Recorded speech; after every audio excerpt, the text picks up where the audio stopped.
তাই বলে আমি যাব না, সে আমার পার্টির ভক্ত, আমার প্রতি তার অধিকার আছে। আমি গেলাম, উনি চেয়ারটায় বসতে দিলেন, একটা আসন দিয়ে। দেখলাম এক মা তার ছেলেকে চুল কাটতে নিয়ে এসেছে। এসে বলছে, দাদা বর্তমানে মার্কেটে কি ডিজাইন চলছে, একটু ক্যাটালগটা দেখান তো। মানে ডিজাইন দেখে ছেলেকে চুল কাটাবে। এবার সেলুনের লুকটা একটা ক্যাটালগ দিল। মা বলছেন, না একটাও চয়েস হয় না। আমি বললাম, মা তোমার ছেলেকে তুমি ডিজাইন দেখে চুল কাটানোর জন্য নিয়ে এসেছো? তোমার ছেলের নাম কি গো? মা বলছে, ছেলের নাম ডিজে। ছেলের নাম কি? আমি বললাম, মা ছেলের নাম ডিজে, ছেলে বড় হয়ে করবে কি যে? আমি এটাই ভাবছি। আজকাল ডিজে ছাড়া পূজা হয় না, ডিজে ছাড়া অনুষ্ঠান হয় না, কদিন পর ডিজে ছাড়া ডেলিভারিও হবে না। কাজের মেয়েও ইয়ারফোন কানে লাগিয়ে কাজ করে, ডিজে ডিজে করে, দুদিন পর ডিজে ছাড়া ডেলিভারিও হবে না। আমরা কোন সমাজে অগ্রসর হচ্ছি বলুন? আমরা কোন সমাজকে আলিঙ্গন করছি বলুন? এই সমাজের কথা তো শাস্ত্র বলেনি, এই সমাজের কথা তো আমার গ্রন্থ বলে নাই, এই সমাজের কথা তো আমাদের পূর্বতন আচার্য ঋষিগণ মুনিগণ বলে যান নাই। আমরা গ্রন্থ থেকে সরে যাওয়ার কারণে এই সকল দুর্দৈব অবস্থায় আমরা আছি। আপনি নাচুন, আপনি আনন্দ করুন, আপনি বিয়ে বাড়িতে পার্টি করুন, নাচুন, ডিজে বাজান, কেউ আপনাকে না করবে না। আপনাকে কে অধিকার দিয়েছে সনাতন ধর্মের পুজোতে হিন্দি গানের তালে তালে নেচে আপনি এই সনাতন সংস্কৃতিকে বিনষ্ট করে আপনি অপরাধের মালা গলার মাঝে পরবেন? কে আপনাকে অধিকার দিয়েছে? আমরা যারা সমাজকে ধর্মীয় সেক্টরে নেতৃত্ব দেই, এটা আমাদের অধিকার প্রতিবাদ করা, এটা আমাদের উচিত আপনাদেরকে জানিয়ে যাওয়া। যারা মানবে ওরা অপরাধ থেকে বাঁচবে, আর যারা মানবে না ওরা মা দুর্গার ত্রিশূল বুকের মাঝে বিদ্ধ করবে। অসুর আর কেউ নয়, আমার আপনার মাঝে অসুর ভাব আছে।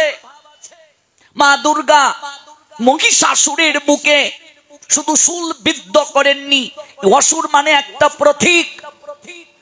যারা অসুরের মতো আচরণ করবে মা দুর্গা প্রত্যেকের বুকের মাঝে ত্রিশূল বিদ্ধ করবে। ত্রিশূল মানে তিনটা শুল। ত্রিশূল শব্দের অর্থ কি? তিন শুল। শুল মানে যাতনা, আধ্যাত্মিক, আদি ভৌতিক, আদি দৈবিক, এই তিনটা দুঃখের প্রতীক ত্রিশূল। সত্য রজ তম তিনটা গুণের প্রতীক ত্রিশূল। এই জন্য রাত 12টার আগে মাকে শয়নে দিতে হয়, ভোরবেলা মাকে জাগিয়ে আরতি করতে হয়, সঠিক সময়ে পুজো করে বিশ্রাম দিতে হয়। নিয়ম আছে, পুজোর বিধান রয়েছে। সারা রাত ব্যাপী ডিজে চললো কানের কাছে, তাতে কি মা সন্তুষ্ট?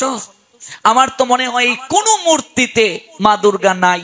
এটা আমি চ্যালেঞ্জ করছি, নাই, নাই। মা কি করে থাকবে?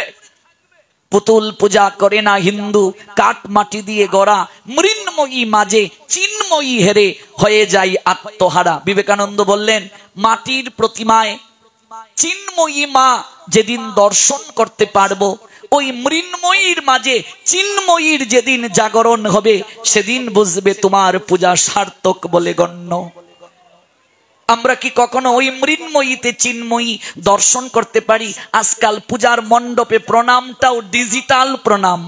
কেউ আর হাঁটু গেড়ে প্রণাম নয়, এইভাবে যাচ্ছে আর এমন করছে, এটা প্রণাম নয়। এই মা, তোকে দেখে নেব। মাও বলছে, আমিও দেখে নেব, আছে আমার হাতে। তারপর দেখবে দশমী মানে কি? বিজয়া দশমী, দুটো উৎসব। একটা রামচন্দ্রের বিজয়, এটা আনন্দ উৎসব, আর একটা হলো মা বিদায় নেবে। আচ্ছা ওগো, তোমরা যে বাবার বাড়ি যাও, বাবার বাড়ি থেকে আসার সময় তোমাদের মন খারাপ হয় কি হয় না? নয়নে জল আসে কি না? যাদের বাবার বাড়ি কাছাকাছি ওদের হয়তো এই ফিলটা হয় না, দুদিন পরে পরেই যেতে পারছে। আমার মাকে দেখেছি, এই যে বৃদ্ধ হয়ে গেছে, এখনো বাবার বাড়ি থেকে আসার সময় ডুকরে ডুকরে কাঁদে। আমি বললাম, কাঁদছো কেন?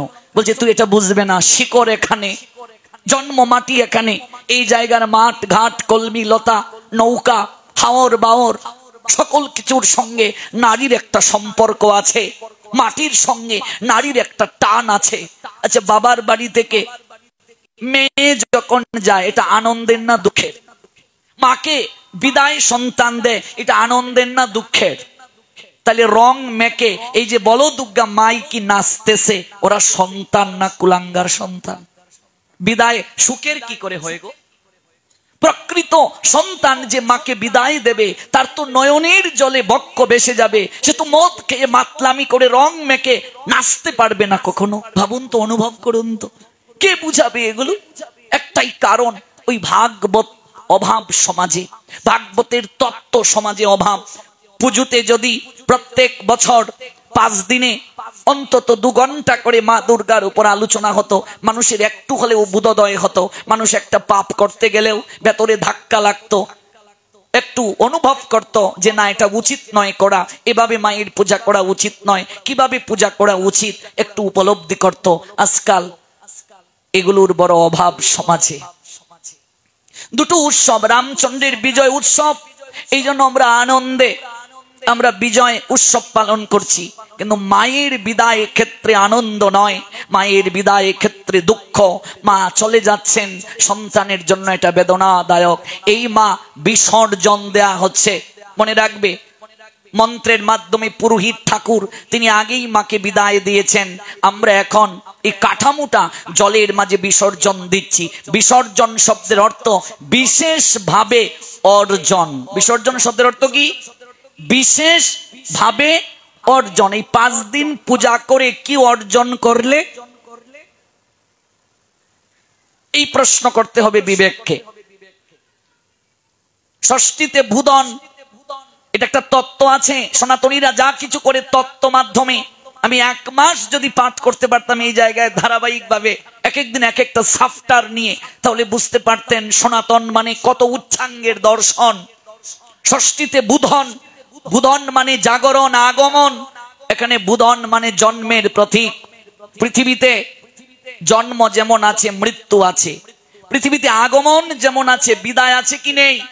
এই জন্য আগমনে আমরা আনন্দ করছি, আর বিদায়ে আমাদের দুঃখ হয়। এটা প্রতীক। 5টা উপাদান দ্বারা দেহ তৈরি, তন্মধ্যে একটা হলো জল। জলের মাঝে আবার মিশে যায়। সনাতনীরা 3 প্রক্রিয়ায় দেহ রাখতে পারে: অগ্নিতে সৎকার, সমাধি মাটির মাঝে, আর জলের মাঝে বিসর্জন। এই 3টির মাধ্যমে সনাতনীরা দেহকে রাখতে পারে। তন্মধ্যে শ্রেষ্ঠ অগ্নিতে আহুতি দেওয়া। অগ্নিতে আহুতি দেওয়া সর্বশ্রেষ্ঠ। একদিন আপনাদেরকে বাকি 3 দিনের মাঝে ব্যাখ্যা করে জানাবো কেন সনাতনীরা অগ্নিতে দেহটাকে আহুতি দেয়, কেবল এটার উপরেই জানাবো।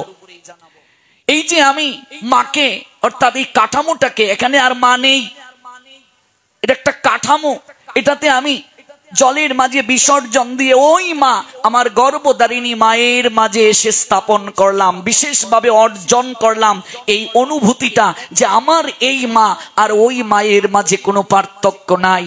ঘরের মাকে আমি খেতে দেই না, আর মাটির মাকে 10,000 টাকা দামের কাপড় দিলাম, কিচ্ছু লাভ নেই। পুজো করে কিছু লাভ নেই।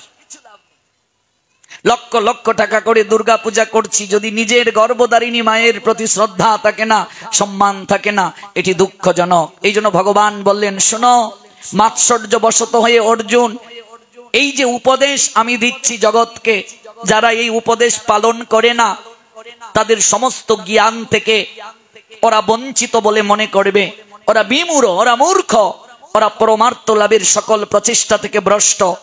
গীতার 3য় অধ্যায় কর্মযুগের 32 নং শ্লোকে ভগবান বললেন, the all power supreme being Krishna said, Srimad Bhagavad Gita 3 chapter 32 verse, but those who out of the envy disregard this teaching and do not follow them regularly are to be considered bereft of all knowledge, befooled and ruined in their endeavors for perfection. যারা এই উপদেশ আমার পালন করবে না, এই জ্ঞান যারা গ্রহণ করবে না, ওরা মূর্খ। ভগবান বলছেন ওরা বিমূঢ়, ওরা পরমার্থ লাভের সকল প্রচেষ্টা থেকে ভ্রষ্ট। তাই পূজা করেন সাত্বিক ভাবে, শ্রদ্ধার সঙ্গে পূজা করেন মাকে আনন্দ বিধানের জন্য।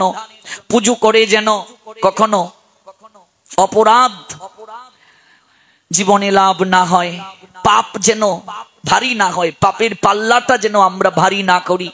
মা দুর্গা, মা কালী সহজে কৃপা করেন, সহজে হরণ করে নিয়ে যান।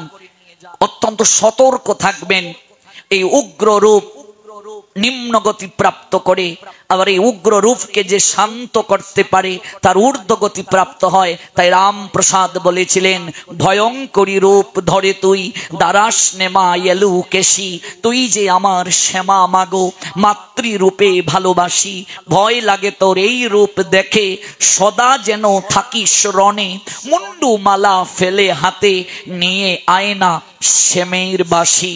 ওই উগ্র রূপকে শান্ত সৌম্য রূপে গ্রহণ করেছিলেন বলে রামপ্রসাদের বেড়া মা কালী তার মেয়ের রূপ ধারণ করে বেঁধে দিয়ে গিয়েছিলেন। দক্ষিণেশ্বরী কালী মন্দিরে দেখবে মায়ের মুখটা দক্ষিণ দিকে, দক্ষিণ দিকটা তো জমের দুয়ার, দক্ষিণ দিকে তো থাকে না দেবী। রামপ্রসাদ গান গেয়ে যাচ্ছেন, মা দক্ষিণ দিকে মুখ ফিরিয়ে নিয়েছেন। ভক্তের প্রেম মাখা মধু মাখা ভক্তি মাখা গানে কীর্তনে আহ্বানে প্রার্থনায় মা উত্তর থেকে দক্ষিণমুখী হয়ে গেছেন। এই জন্য দক্ষিণেশ্বরী কালী, সেই দক্ষিণেশ্বরী মা কালীর মুখের মাঝে নিজ হাতে রামকৃষ্ণ পরমহংসদেব সন্দেশ খাইয়ে দিয়েছিলেন। অর্ধেক লেগেছিল জিহ্বায় এবং দাঁতে। হাজার হাজার লোক এসে সকালবেলা দেখেছিল এই দৃশ্য। আমরা সেই মাকে কোন ভাবে পূজা করছি গো? হ্যাঁ, আমরা সেই মাকে কোন ভাবে আমরা পূজা করছি? আজকাল সব ক্ষেত্রে তামসিকতা, সব ক্ষেত্রে রাজসিকতা, এই দিকটা একটু গুরুত্ব দেওয়া প্রয়োজন। আমি কি আমার গর্ভধারিণী মায়ের সামনে এইভাবে ডিজে চালিয়ে নাচতে পারবো? বলুন। তাহলে যিনি জগৎ জননী, জগতের মা, তার সামনে কি করে নাচছি? তার মানে যারা নাচছে ওরা কি আদৌ এই চেতনা লাভ করেছে মা ওই জায়গায় আছেন? আমার তো মনে হয় ওদের এই চেতনা নাই, থাকলে তো এই কার্য করতো না। মা যদি সত্যি এখানে থাকেন তাহলে তুই নাচিস কি করে রে? মদ খেয়ে মাতলামি করিস কি করে রে? পালাইবার পথ নাই জম আছে পিছে, সব লেখা হচ্ছে ওই জায়গায়। এই যৌবন চিরকাল থাকবে না গো, এই শক্তি চিরকাল থাকবে না।